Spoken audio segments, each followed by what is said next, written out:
बंदी छोड़ पूर्ण परमेश्वर सदगुरु संत रामपाल जी महाराज की जय हो। परमात्मा शिव प्यारी आत्माओं को कानपुर से रामचंद्र दास के साहब भगत भाई, ये देखिए FIR नंबर 430/2014 2015। ये हिंदी में आपको इसका पूरा प्रकरण दिखा रहा हूँ। संत रामपाल जी महाराज जी बीमार नहीं थे। अगर बीमार थे तो इन्होंने एविडेंस क्यों नहीं पेश किया? और जो इन्होंने डॉक्टरों का जो पैनल बता रहे थे कि 3 डॉक्टरों के पैनल ने चेक किया, जो वकील AP सिंह और JK गक्कड़ जी, ये जो झूठ बोल रहे थे खुलेआम, वो पूरा आज इनका झूठ का पूरा इसमें खुलासा करेंगे। FIR नंबर 429 का जजमेंट आपको दिखा रहे हैं, जिसमें संत रामपाल जी महाराज को शास्त्रम मर्दे आजीवन कारावास की सजा सुनाई गई है। उसका पूरा जजमेंट आपको मेन तत्व दिखाता हूँ, जिससे आप समझ जाएंगे कि संत रामपाल जी महाराज बीमार नहीं थे, ये झूठ बोल रहे थे। अगर बीमार थे तो इनको सबूत पेश करना चाहिए थे। तो पेश कैसे करते? जब इन्होंने पूरी झूठ प्रक्रिया बना रखी थी तो सबूत कैसे पेश करते हैं? क्योंकि पूरी प्लानिंग के तहत काम किया था। अब आप देखते जाइए कितने लोग ये एक्यूज्ड हैं, मतलब ये जो गुंडे हैं जो शामिल थे उस बरवाला कांड में, इनके सब पूरे नाम देखिए। संत रामपाल जी महाराज को फंसाने के लिए इन लोगों ने इस तरह से भूमिका निभाई। ये आप देखते जाइए, ये सब देखते जाइए आप। गुरु जी का नाम भी इसमें लिखा है जी, ये देशराज चालिया जी प्रथम। अब ये दूसरा पेज देखिए, ये सब पूरा आपको दिखाता जा रहा हूँ। ये पूरा वीडियो आप देखिए। ये इसमें देखिए ये सब अभियुक्तों के नाम, और ये JK गक्कड़, MS नैन, 12 वकील हैं संत रामपाल जी महाराज को फंसाने के लिए। और नाम है कि संत रामपाल जी महाराज के 12 वकील हैं। और इन 12 वकीलों ने उन 12-13 जो राज कपूर, महेंद्र बगोड़ा के सब भाई भतीजे, जोगिंदर और वीरेंद्र, इन सब को बचाने के लिए 12 वकील खड़े। ये देखिए, संत रामपाल जी महाराज को फंसाने के लिए और उन सबको बचाने के लिए 12 वकील हैं। ये पेज नंबर 2 आप देख लीजिए। अब ये देखिए FIR नंबर 430 का पेज नंबर 30 जो जजमेंट है। अब यहाँ आपको क्लियर पता चले कैसे इन्होंने मेडिकल बोर्ड बनाया था, क्या किया था, सारा टोटल इनका फर्जी था। ये देखो, ये FIR नंबर 430 का जो जजमेंट हुआ है 17 अक्टूबर 2018 को संत रामपाल जी महाराज को शास्त्रम मरते दम तक आजीवन कारावास की सजा सुनाई गई। इसमें देखिए जो लिखा हुआ है, प्रतिवादी गवाह 4 डॉक्टर अनंत राम, जो बरवाला में जनता अस्पताल चलाते हैं। अब ये देख लीजिए, ये बरवाला में जनता अस्पताल चलाते हैं। उन्होंने ये साबित करने के लिए गवाह के कटघरे में आए कि 8/11/2014 को उन्हें सतलोक आश्रम बरवाला से एक बलजीत सिंह का फोन आया।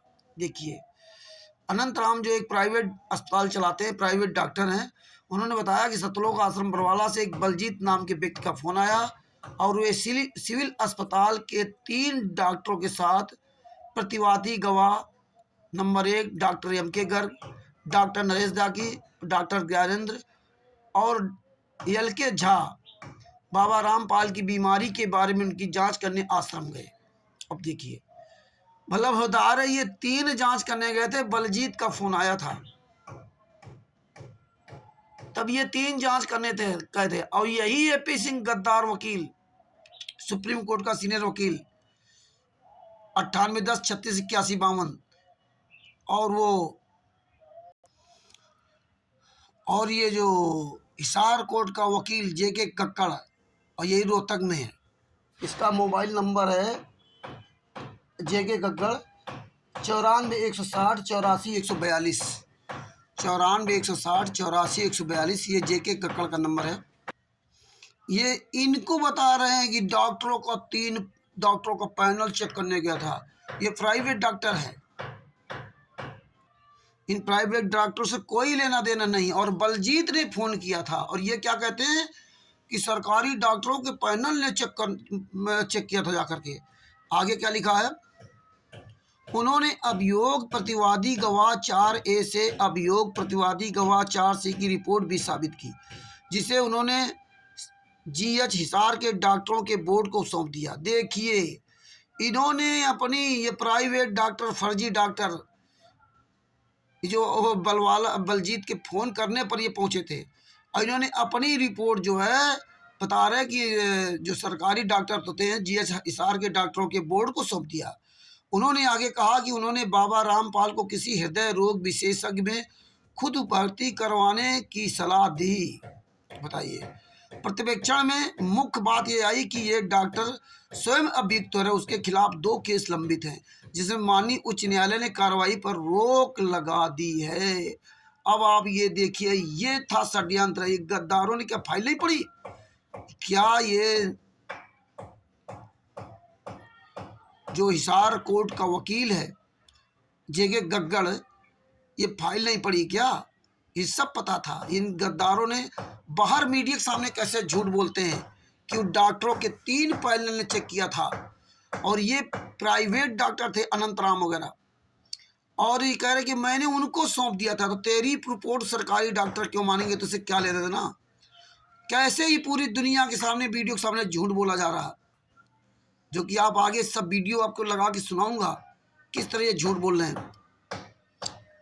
ये खुद अभियुक्त है डॉक्टर अनंत राम, और ये चारों पांचों मिल करके वहां गए थे, और ये कहते हैं मैंने ये रिपोर्ट वहां दी जो इसमें कहा गया। अब आगे देखो क्या होता है, वो आपको बता रहा हूँ।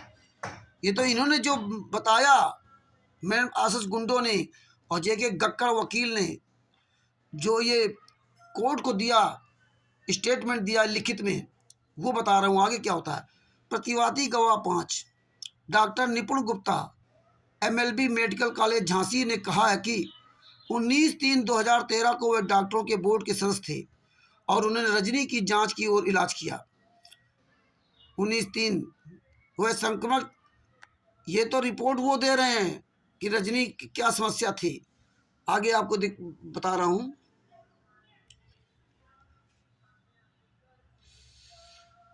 प्रतिवादी गवाह 7 डॉक्टर एम के घर की जांच ये साबित करने के लिए की गई है कि जब पुलिस अधीक्षक हिसार ने विद्वान जिला मजिस्ट्रेट हिसार से सिविल सर्जन हिसार को एक बोर्ड गठन करने के लिए कहने का अनुरोध किया था।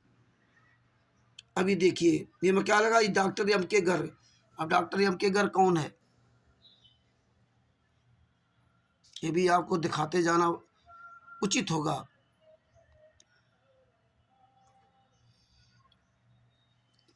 ये देखो, प्रतिवादी गवाह डॉक्टर एम के घर की जांच ये साबित करने के लिए की गई है कि जब पुलिस अधीक्षक हिसार ने विद्वान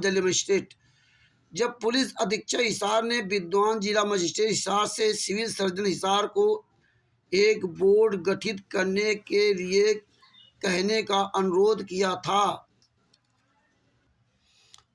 तब सिविल सर्जन हिसार ने 8/11/2014 को डॉक्टरों के बोर्ड का गठन किया था। अब बताइए, जब पुलिस अधीक्षक हिसार ने विद्वान जिला मजिस्ट्रेट हिसार से सिविल सर्जन हिसार को एक बोर्ड गठित करने का पुलिस अधीक्षक ने जब अनुरोध किया था, तब सिविल सर्जन हिसार ने 8/11/2014 को डॉक्टरों के बोर्ड का गठन किया, जिसमें वह स्वयं शामिल थे। अर्थात civil surgeon doctor Ashok Chaudhary, doctor Naresh Tyagi, doctor Gyanendra और मेडिकल बोर्ड ने 8/11/2014 को सतलोक आश्रम बरौला का दौरा किया। मतलब ये सब वहाँ सरकारी डॉक्टरों का जो पैनल था वहाँ गए और बाबा रामपाल की जांच की। इन्होंने जांच की। जब उन्होंने जांच की, उनके मुख से निकली मुख्य जानकारी यह है। अब सुनो, डॉक्टरों के पैनल ने जो जांच किया था वो क्या बता रहे हैं, वो सुनो चित्र से, कि सिविल सर्जन द्वारा गठित बोर्ड, सरकारी डॉक्टरों द्वारा गठित बोर्ड सतलोक आश्रम में गया था, जहां बाबा रामपाल को अनंत राम डॉक्टर एलके या कार्डियोलॉजिस्ट के उपचार के अंतर्गत पाया गया था। मतलब वहाँ जब ये सरकारी डॉक्टरों का पैनल वहां गया तो देखा कि डॉक्टर अनंत राम एलके झा, इनको वहाँ जो है उपचार के अंतर्गत पाया गया कि मालूम वहाँ दिखाया गया कि ये लोग वहाँ उपस्थित थे। सिविल सर्जन हिसार के डॉक्टर के बोर्ड की रिपोर्ट अभियोग प्रतिवादी गवाह 7 भी है। इस गवाह से इस प्रयोजन के लिए जिला मजिस्ट्रेट हिसार द्वारा सिविल सर्जन हिसार को लिखा गया पत्र अभियोग प्रतिवादी गवाह साथ साबित हो गया कि गवाह से अन्य दस्तावेज जो साबित हुए हैं वह है अभियोगवादी गवाह 4A से अभियोगवादी गवाह 4D स्लिप डॉक्टर अनंत राम द्वारा संचालित जनता हॉस्पिटल प्राइवेट लिमिटेड से जारी हुई थी। मतलब ये क्लियर हो गया कि जनता हॉस्पिटल जो प्राइवेट अस्पताल है अनंत राम, इसने ये जारी किया था वो जो मेडिकल रिपोर्ट, और उसका कोई इसका औचित्य नहीं होता, ये सब फर्जी था क्योंकि अनंत राम डॉक्टर स्वयं अभियुक्त है। आगे क्या लिखा है, उप आयुक्त कार्यालय हिसार से क्लर्क प्रतिवादी 8 पवन की पत्राचार को साबित करने के लिए जांच की गई, जो पुलिस अधीक्षक हिसार द्वारा जिला मजिस्ट्रेट हिसार को डॉक्टरों के बोर्ड के गठन के लिए किया गया था। जिला मजिस्ट्रेट द्वारा डॉक्टरों के बोर्ड के लिए जो गठन किया गया था और आगे के दस्तावेजों के आधार पर सिविल सर्जन हिसार ने डॉक्टरों के बोर्ड का गठन किया, जिसका संदर्भ प्रतिवादी गवाह 7 की गवाही में दिया गया है। ये तो बिजली जो काट दी गई थी, बिजली का बिल नहीं जमा किया था इन गद्दारों ने, मैंने आरएसएस गुंडों ने सतलोक आश्रम वाला, तो वो बिजली का बिल काट दिया गया था, नहीं जमा किया था, इसलिए बिजली काट दी गई थी आश्रम की।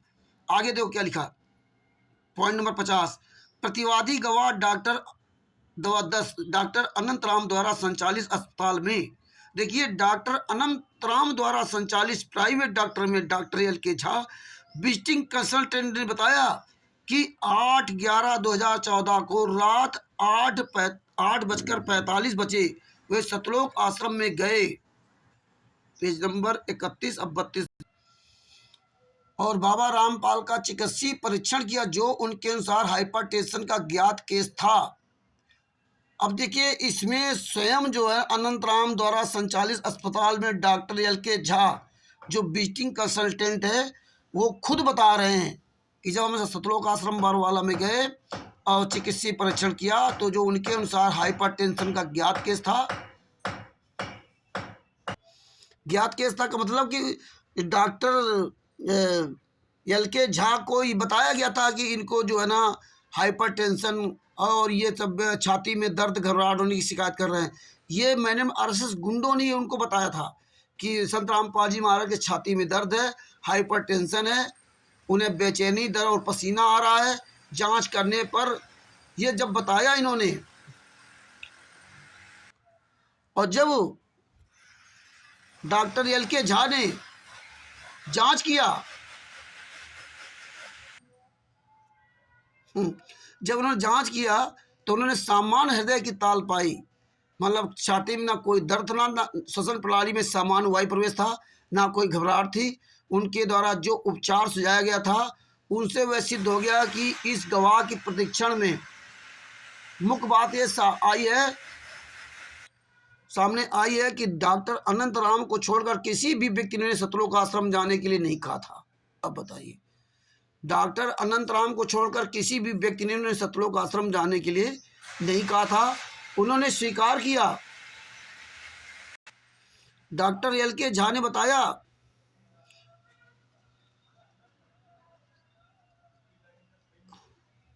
उन्होंने स्वीकार किया कि इस एकल मुलाकात से पहले उन्होंने बाबा रामपाल की चिकित्सीय जांच नहीं की थी और ना ही उन्होंने उसके बाद कभी उनकी जांच की। उन्होंने यह भी स्वीकार किया कि आगे के बेहतर प्रबंधन के लिए उनके द्वारा बाबा रामपाल को बड़े अस्पताल में स्थानांतरित करने की सलाह नहीं दी गई थी। उन्होंने आगे कहा कि उन्होंने कोई रक्त नमूना नहीं एकत्र नहीं किया था।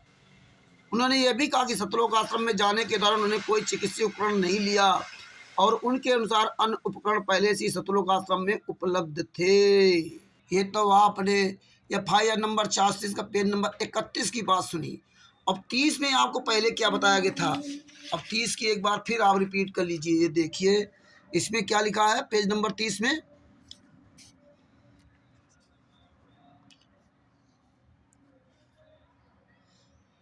डॉक्टर अनंत राम सतलोक आश्रम बरवाला में जनता अस्पताल चलाते हैं। उन्होंने ये साबित करने के लिए गवाह के कटघरे में आया कि 8/11/2014 को उन्होंने सतलोक आश्रम बरवाला से बलजीत सिंह का फोन आया था और वे सिविल अस्पताल के 3 डॉक्टरों के साथ प्रतिवादी गवाह एम.के. गर्ग, नरेश त्यागी, ज्ञानेंद्र और एल.के. झा बाबा रामपाल की बीमारी में उनकी जांच करने गए थे। अब बताइए, अब आप ये, और इसमें क्या कह रहे हैं, पेज नंबर 31 पे क्या कह रहे हैं, एल के झा कि मैं तो किसी में था ही नहीं, मैं कभी जांच करने लेके गया ही नहीं, ये सब पढ़ो। ये देखिए, अब बताओ, सब क्लियर हो गया। डॉक्टरों का बोर्ड गठन किया जिसका प्रतिवादी संबद्ध गवाह दिया। अब ये आप, तो ये है भगत भाइयों, ये देख लीजिए अच्छी तरह से, इसे पढ़ लो। ये पेज नंबर 32 को ऐसे फंसाया है डॉक्टर एल के झा ने कभी नहीं कहा। ये पेज नंबर 32 और ये पेज नंबर, ये देखिए पेज नंबर 31। इसलिए और आपको क्लियर कर देता हूँ कि दोबारा आप अच्छी तरह से और पढ़ सकें। ये देखिए, और ये पेज नंबर ये 30, ये देखिए मैंने आरएसएस गुंडों का झूठ और जेके जाकड़ जो जेके गग्गड़ जो वकील बोल रहा था उसका झूठ। देखिए ये सब का झूठ, डॉक्टर का भी झूठ, और केवल ये सब प्रमाण आपको परमेश्वर ने दिखाया। ये देख लीजिए अच्छी तरह से और इसे पढ़ो। ये देखो डॉक्टर अनंत राम का ये झूठ, ये है प्राइवेट डॉक्टर का खुद। और ये पेज नंबर ये 30 31, ये देखिए,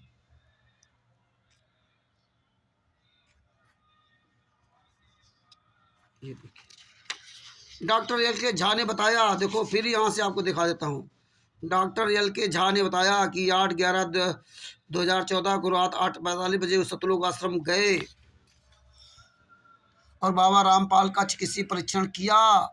उनके अनुसार हाइपरटेंशन केस ज्ञात था। उन्हें बताया गया था कि छाती में दर्द है, और ये जब उनकी जांच की तो सब सामान्य पाया गया। वो बीमार नहीं थे, वो कोई उपकरण लेके नहीं गए थे।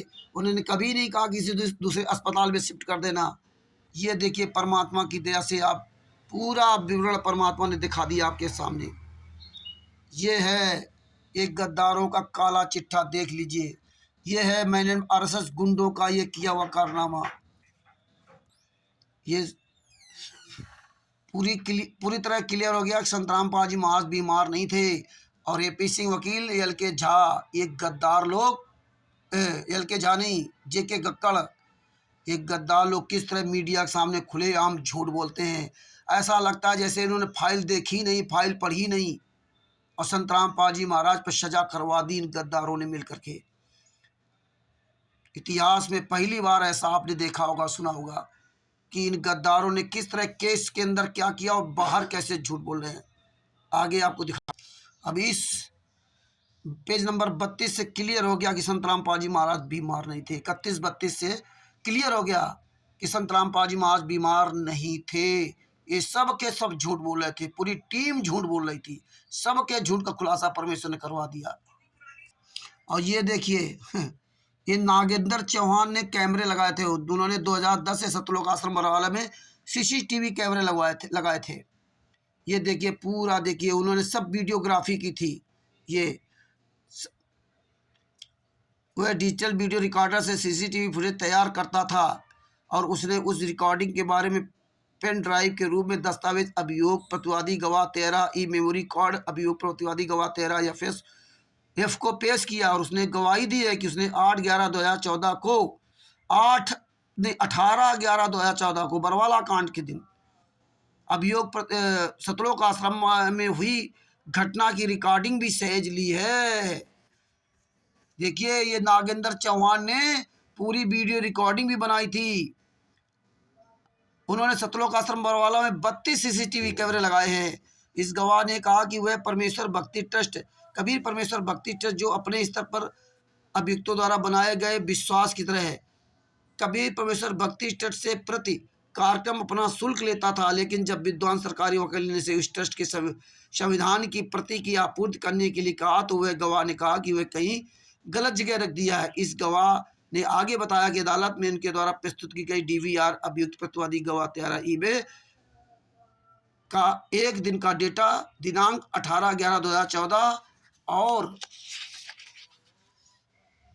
डीवीआर के मुख्य, ये पेज नंबर 34 है, वो 33 नंबर था। डीवीआर से पुराना डेटा नहीं निकाला है क्योंकि डीवीआर से पूरे डेटा को निकालने के लिए 8-9 घंटे लग जाते हैं, लेकिन 15 मिनट का समय लगाकर डेटा निकाला है। उन्होंने आगे कहा कि डेटा कैमरा नंबर 2 से निकाला गया है और आश्रम से हुई बाजू की ओर मुंह करके हुए तीसरी मंजिल पर पुरुष बाथरूम से स्थापित किया गया है। जब कोई व्यक्ति आश्रम के मुख्य द्वार तक देखता है तो दूसरा डेटा कैमरा नंबर 16 से डाउनलोड किया गया जो मुख्य द्वार पर स्थापित है। ये सब पूरा उसने बताया। उन्होंने आगे कहा कि उन्होंने आश्रम के कुछ विश्वास पात्रों के पूछने पर 18/11/2014 को 5 दिन पहले आश्रम में प्रवेश किया था। ये नागेंद्र दास जो कैमरामैन था, और कुछ अन्य कैमरे अभी भी आश्रम में स्थापित है।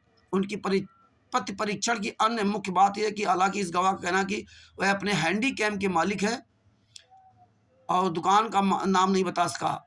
आगे ये देखिए, उसने कहा कि वह इस गवाह की चांदनी चौक से कैमरे खरीदे थे। इस गवाह की गवाही में जो दूसरी भौतिक बात आई कि वह यह है कि जब वह 18/11/2014 को दोपहर 2:30 से 3 बजे आश्रम से बाहर आए थे तो उसे अन्य गवाहों के विपरीत पुलिस ने नहीं रोका। मतलब उसको पुलिस ने रोका ही नहीं।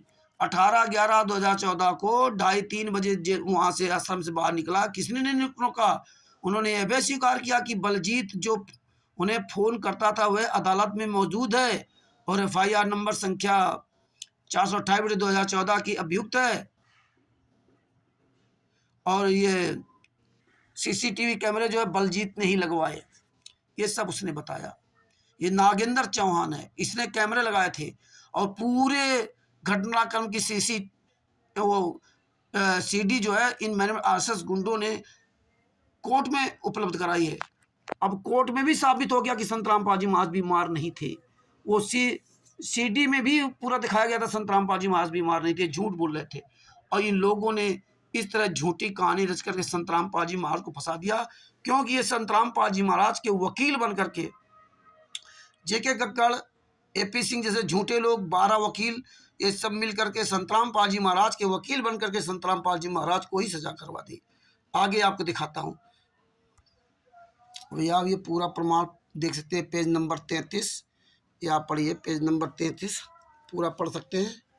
ये पेज नंबर 33 हो गया। अब आ जाइए पेज नंबर 34।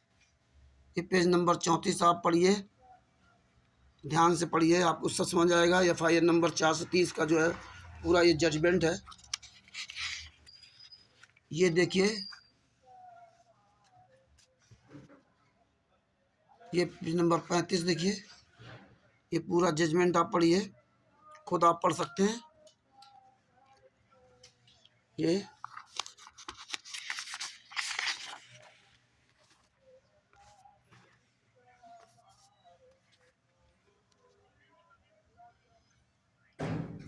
देखिए, ये पेज नंबर 36 आप पढ़िए, ये 36 आप पढ़ सकते हैं। ये 36, ये पेज नंबर 37 पढ़िए, ये अच्छी तरह से पढ़ लीजिए आप।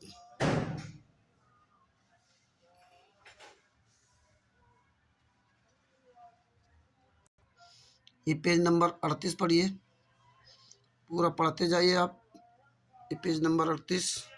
अब यहाँ देखो दिया है, आगे ये तर्क दिया गया है कि चूंकि संपूर्ण कारण तत्व सतलोक आश्रम बरवाला के अंदर हुए हैं, जिनके मालिक अभियुक्त बाबा रामपाल और अन्य अभियुक्त व्यक्तियां हैं, इसलिए अभियुक्त व्यक्तियों को ये साबित करना होगा कि ये घटना उनके अवैध कृत्य के परिणाम स्वरूप नहीं हुई है।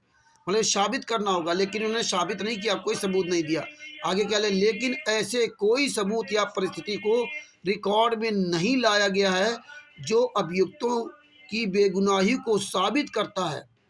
इस संबंध में अभियोजन पक्ष ने हाँ, अब ये देखिए, कोई भी इन्होंने सबूत पेश नहीं किया कि संतराम पाल जी निर्दोष हैं।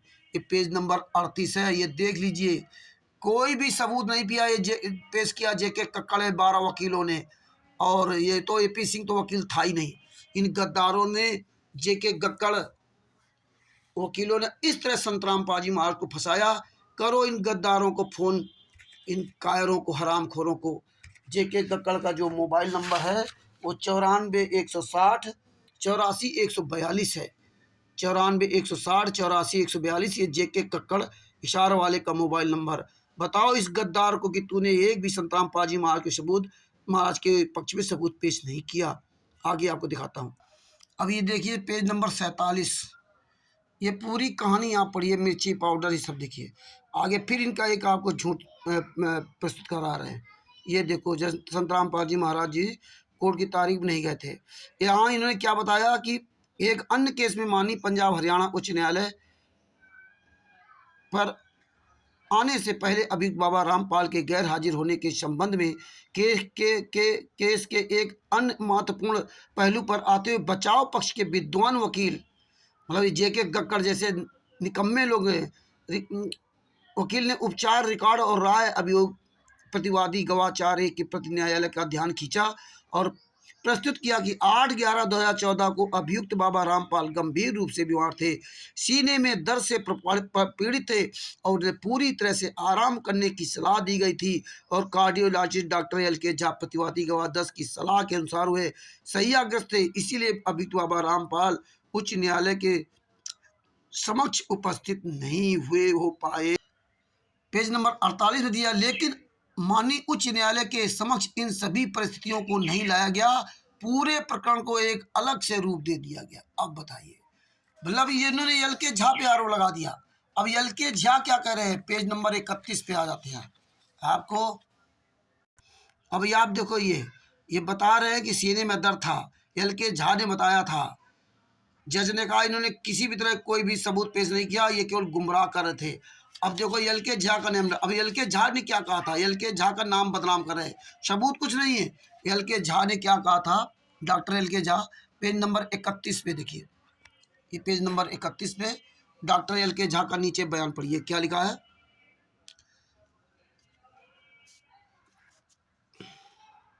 प्रतिवादी गवाह डॉक्टर अनंत संचालित अस्पताल में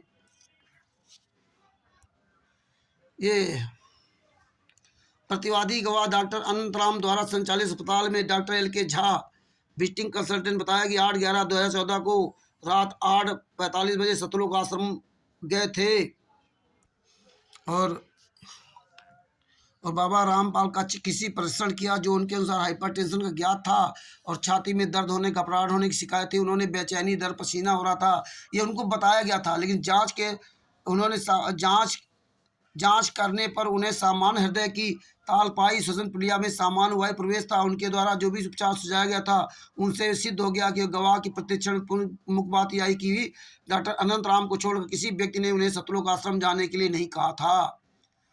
अनंत राम ने कहा था और किसी ने नहीं कहा था। उन्होंने स्वीकार किया कि इस एकल मुलाकात से पहले उन्होंने बाबा रामपाल जी की चिकित्सीय जांच नहीं की थी और ना उन्होंने आगे उसके बाद कभी उनकी जांच की। उन्होंने यह भी स्वीकार किया कि आगे बेहतर प्रबंधन के लिए उनके द्वारा बाबा रामपाल को बड़े अस्पताल में स्थानांतरित नहीं करने की सलाह दी गई थी। अब देखिए, उसमें बता रहे बीमार थे, यहाँ साफ शब्दों कह रहे कि हमने कोई भी उनको सलाह नहीं दी। उन्होंने कहा मैंने कोई रक्त नमूना नहीं एकत्रित किया था, सतलोक आश्रम में जाने के दौरान उन्होंने कोई चिकित्सीय उपकरण नहीं लिया था और उनके अनुसार अन्य उपकरण पहले ही सतलोक आश्रम में उपलब्ध थे। अब ये बताइए, ये कितने बड़े ये नीच लोग हैं, कितने झूठे लोग हैं कि पेज नंबर 30 पे स्वयं LK झा क्या कह रहे हैं और फिर भी ये गद्दार लोग ये पेज नंबर यहाँ पर बता रहे हैं, पेज नंबर 47 पे कह रहे हैं कि संत रामपाल जी महाराज बीमार थे। LK झा के कहने के अनुसार वो कोर्ट नहीं गए। ये है दोगलापन। ये देख लीजिए, ये जेके जक्कर जो एडवोकेट गद्दार ने कैसे फंसाया गुरुजी को, 12 वकीलों ने मिल करके, और इन गद्दारों ने किस तरह से, मैंने आशीष गुंडों ने पूरा झूठ का प्रकरण वहाँ पेश किया कोर्ट में भी, हर तरह से संत रामपाल जी वहाँ फंसाया। तो आगे आपको दिखाता हूँ। साफ शब्दों में कहा कि लेकिन माननीय उच्च न्यायालय के समक्ष इन सभी परिस्थितियों को नहीं लाया गया और पूरे प्रकरण को एक अलग से रूप दिया गया। कोई कोर्ट के सामने कोई सबूत नहीं पेश किया गया। अब आप ये पढ़ते जाइए, आगे आपको दिखाता हूँ क्या लिखा है यहाँ पे। सबसे नीचे है, अभियुक्तों व्यक्तियों द्वारा कथित रूप में रची गई आपराधिक साजिश के बारे में बचाव पक्ष के विद्वान वकील ने सख्ती से तर्क दिया है कि कि अभियोजन पक्ष के द्वारा और फिर से जांच किए गए सभी निजी गवाहों ने स्पष्ट शब्दों में कहा कि बाबा रामपाल बीमार थे और उनके आशीर्वाद प्राप्त होने के लिए ठीक होने का इंतजार कर रहे थे। अब बताइए, वो बीमार थे ही नहीं, वो बीमार थे ही नहीं, और इन लोगों ने बताया था कि बीमार थे। ये सब पूरा देखिए, कोई सबूत नहीं इनके पास था कि बीमार थे। ये सब पूरा प्रकरण इसमें इन्होंने गोलमाल किया। अगर बीमार थे तो बंधक वाला फिर केस कैसे छूट गया? बीमार नहीं थे तो बंधक बनाने वाला केस कैसे छूट गया? बंधक बनाने में भी ये तर्क था कि संत रामपाल जी महाराज बीमार थे। जब बीमार थे तो बीमार व्यक्ति कैसे बंधक बना सकता था? बीमार थे तो कैसे बंधक बना सकता था? अगर बीमार थे तो बरवाला कांड का आदेश कौन देता था? ये दोनों तरफ से ये गद्दार लोग फंसते, लेकिन इन्होंने संत रामपाल जी महाराज को फंसा दिया, क्योंकि पहले से ही इनकी प्लानिंग थी। आगे आपको दिखाता, ये सब आप पढ़ते जाइए, आपके सब काम आएगा। अब ये देखिए पेज नंबर 51, ये पूरा आप पढ़िए, पूरा पढ़िए। ये अदालत का ध्यान कानून के प्रस्ताव की ओर भी खींचा गया था कि दायित्व को दृढ़ करने के लिए रिकॉर्ड पर ठोस संकलन और विश्वास योग्य सबूत होना चाहिए, संवलन और विश्वास योग्य सबूत होना चाहिए, और बचाव पक्ष के गवाहों के बयान को समान व्यवहार और भार दिया जाना चाहिए जो अभियोजन पक्ष के गवाहों को दिया गया। और अंतिम रूप से बचाव पक्ष के विद्वान वकील ने तर्क दिया कि कोई ठोस और संवलन सबूत नहीं है जो ये स्थापित कर सके कि अभियुक्त बाबा रामपाल और उनके अनुयायियों के कहने पर अन्य अभियुक्तों के साथ मृतक को आश्रम में कैद किया था, बल्कि उन्हें आश्रम से बाहर जाने के लिए कहा गया था। ये सब कोई सबूत उन्होंने नहीं पेश किया। देखो यहाँ भी देखो दिया है, यहाँ देखिए क्या लिखा, अभियुक्त व्यक्तियों के अपराध को साबित करने के लिए कोई प्रत्यक्ष या अप्रत्यक्ष सबूत रिकॉर्ड पे नहीं लाया गया, और अभियोजन की पूरी कहानी असंभव है और संदेह के उचित तरीके से परे आरोपी को साबित करने के लिए अभियोजन पक्ष को बोझ से निर्वहन नहीं किया जा सकता। अंत में अभियुक्तों को आरोप मुक्त करने की प्रार्थना की गई। अब बताइए, मतलब कोई सबूत ही नहीं पेश किया। एक गद्दार जेके जक्कड़ ने, इन वकीलों ने, हरामखोरों ने, और मीडिया के सामने कैसे बयान देते हैं, लच्छेदार भाषण देते हैं। आगे आपको दिखाता हूँ, ये पेज नंबर है 52, ये 52 का आपको पूरा प्रकरण दिखा दिया। पेज नंबर 52, ये पेज नंबर आप 53 देख लीजिए, ये पेज नंबर आप 53 पढ़ लीजिए। ये पेज नंबर 54 पढ़ लीजिए आप। ये किस तरह संत रामपाल जी महाराज ने फंसाया, ये देख लीजिए। ये सब संत रामपाल जी महाराज को कोर्ट जाने ही नहीं दिया। इसमें पूरा विवरण पढ़ लीजिए, इसमें सब बताया गया कि ईंटें पत्थर कैसे जमा किए थे। ये सब जो जिन घर को लोगों की मौतें होती हैं उनको राजेंद्र महेंद्र, ये सब के देखो ये कम नाम दिए हैं। ये सब इन गद्दारों ने उनको मौत के घाट उतारा था और बदनाम हो गए गुरुजी संत रामपाल जी महाराज को केस ठोक दिया।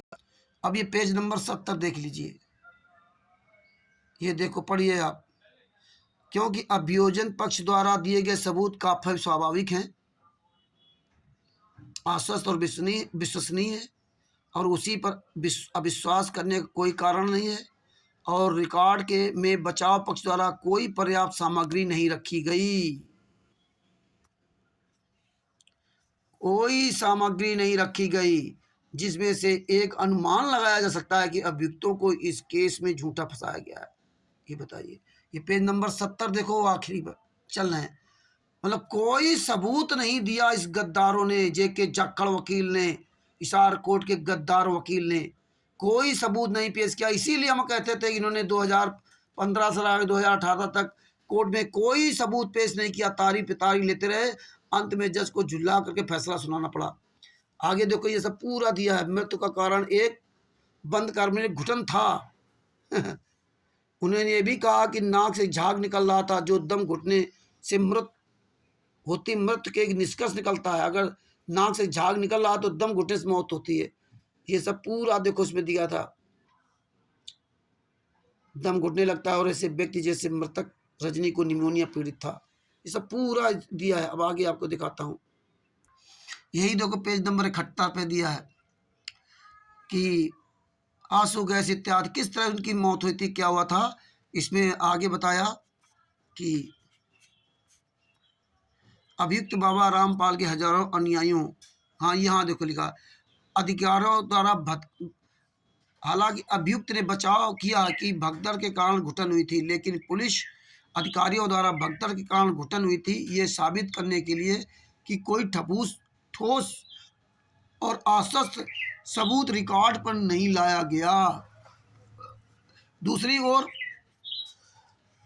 गवाहों के बयानों के माध्यम से अभियोजन ने रिकॉर्ड पर साबित किया कि अभियुक्त व्यक्तियों ने आपराधिक साजिश रचने के बाद अभियुक्त बाबा रामपाल के हजारों अनुयायियों को बुलाया और उन्हें मानव ढाल के रूप में इस्तेमाल किया।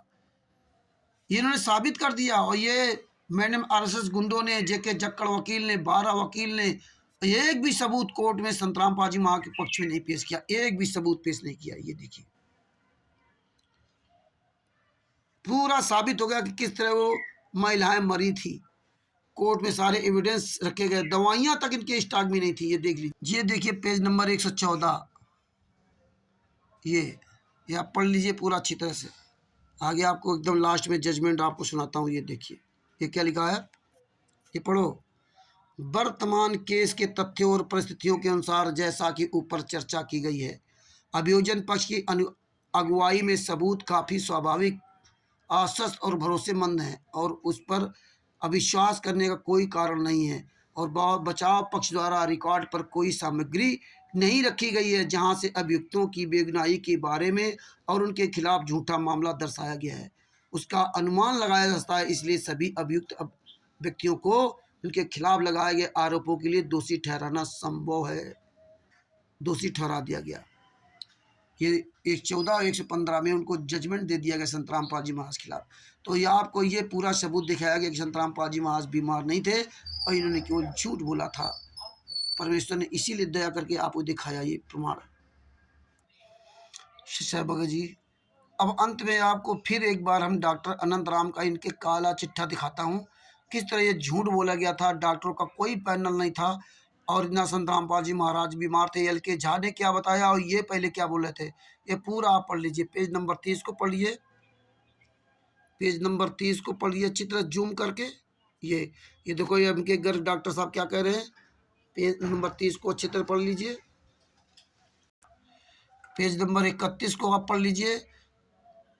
कैसे इन लोगों दोगली बात की थी। डॉक्टर एल के झा ने कभी नहीं कहा कि वो बीमार थे, ये अपनी तरफ से मनगढ़ंत कहानी रचते रहे। ये देखिए ये कोई डॉक्टरों का पैनल नहीं था, ये संतराम पाजी महाराज बीमार नहीं थे, ये पूरा उन्होंने जांच करके बताया और सब कुछ बताया था एल के झा ने। और एल के झा को बार बार कह रहे कि एल के झा ने कहा कि बीमार थे इसलिए उनको बेड रेस्ट किया गया था।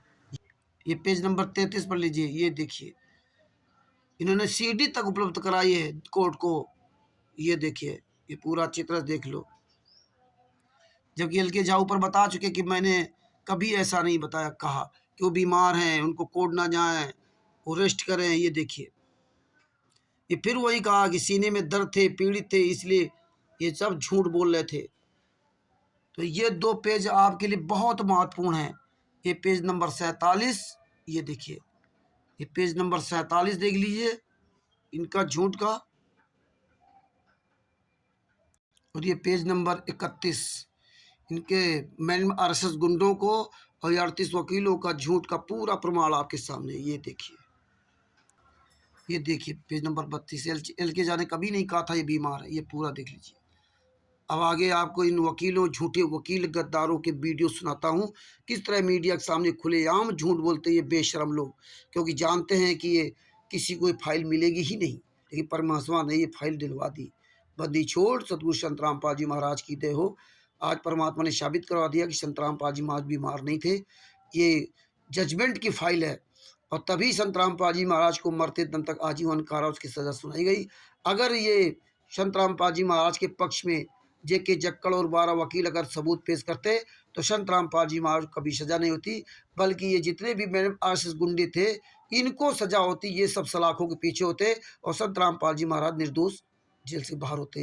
लेकिन ये जेके जक्कड़, एम.एस. नयन आदि आदि ये जितने भी 12 वकील हैं, इन गद्दारों ने मैंने आरएसएस के गुंडों को बचाने के लिए और संत रामपाल जी महाराज को फंसाने के लिए ये सब पूरा षड्यंत्र था। संत रामपाल जी महाराज को हर मोड़ पे बदनाम किया और संत रामपाल जी महाराज को मरते दम तक आजीवन कारावास की सजा करवा दी और इन गद्दारों को बचा दिया। क्योंकि ये तो जेल से बाहर छूट करके आराम से मौज कर रहे, बाहर से घूम रहे। संत रामपाल जी महाराज को आज तक बेल तक नहीं, वो पैरोल तक नहीं मिला, क्योंकि इन्होंने हीनियस क्राइम करवा दिया। ये संत रामपाल जी महाराज के शिष्यों को चुल्लू भर पानी में डूब के मर जाना चाहिए, जो आंख से अंधे और कान के बहरे बनकर चल रहे हैं। सच साहेब, बंदी छोड़, सदगुरु संत रामपाल जी महाराज की जय हो। अब इन गद्दार वकीलों का वीडियो सुनिए, किस तरह शरेआम मीडिया के सामने झूठ पर झूठ बोल रहे हैं। सच साहेब, बंदी छोड़, सदगुरु संत रामपाल जी महाराज की जय हो। परमात्मा श्री प्यारी आत्माओं को कानपुर से रामचंद्र दास के सच साहेब। दास का मोबाइल नंबर है 9140622668, 9140622668। दास का जो चैनल है उसका नाम है प्रमाणित सबूत सहित सत्य चैनल। कृपया सब्सक्राइब करें, लाइक करें, शेयर करें और कमेंट्स जरूर करें। सच साहिब।